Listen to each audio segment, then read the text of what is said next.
8th inning that has prompted Rocco Baldelli to go back to the pen and summon Mario Sanchez, the right-hander who worked in AA and AAA last year in the minor leagues to the tune of a 4.16 ERA.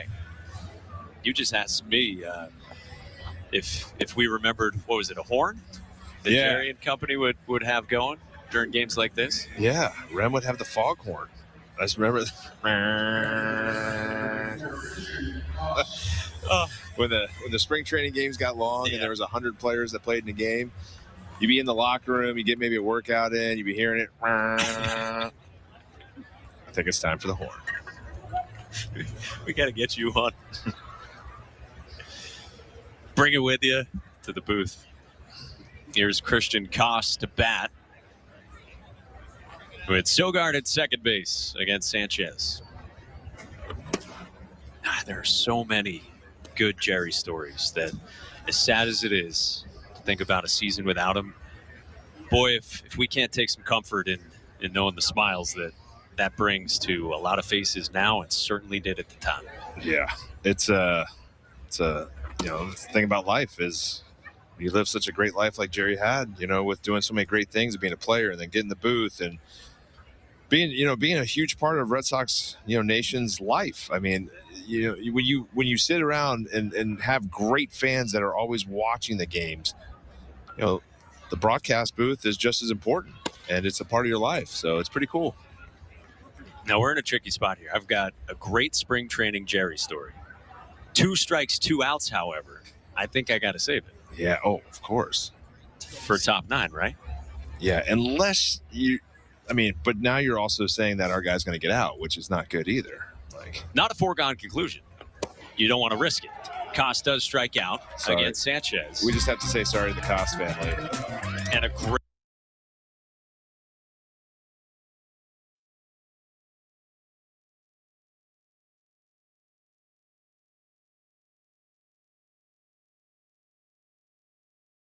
And Jeff Hartlieb is the new pitcher for the Sox, trying to put the finishing touches on a 1-0 start to Grapefruit League action.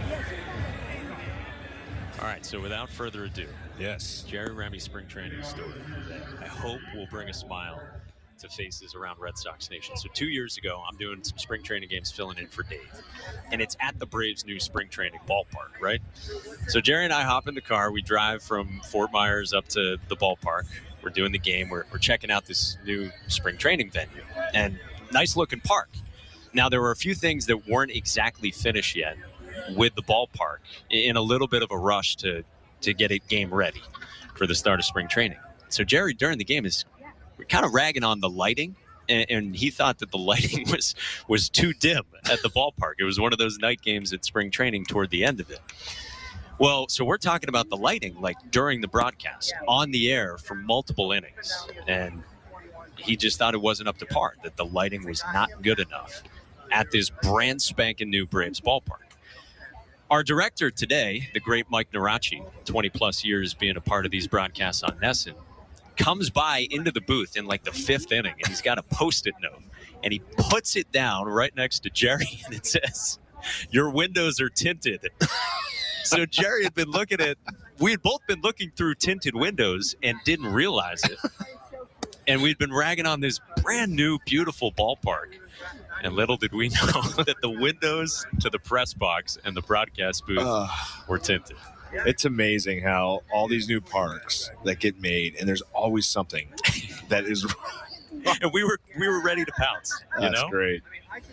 Saying that they weren't angled in the right direction, weren't strong enough, hadn't been powered up at the right time. Too good. Oh, nice catch by a tumbling Tyreek Reed. He eluded Christian Koss as well. They tap up on the first out of the ninth.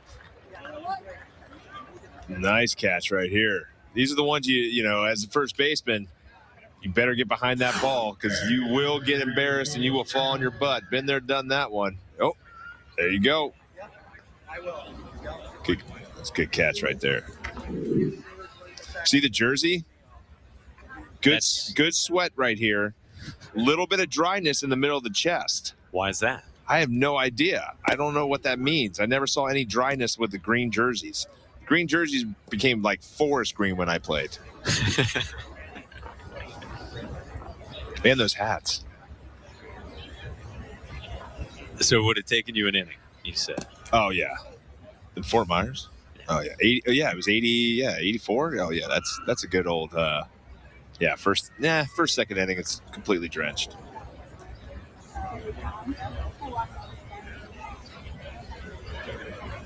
Hartlieb is ready with a 1-1 to Caleb Hamilton. This is outside. It's a good pitch right there. I heard a former catcher say, Mike McHenry, I could sweat in an igloo.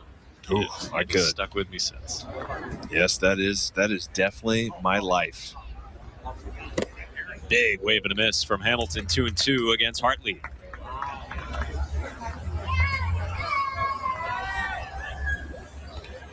Not a bad way to start the first game with 2 touchdowns. Again, we'll be back 1 o'clock again tomorrow for Red Sox Rays. Check swing. And he went around and strikes out. 2 gone in the 9th. Just not seeing that out of the hand. That ball just drops out real quick.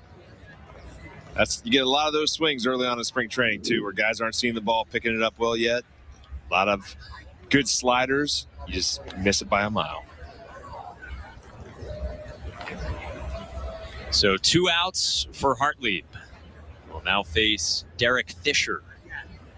Out of the 8th spot in the Twins lineup. First pitch swinging, a roller to Reed. Flips to Hartlieb.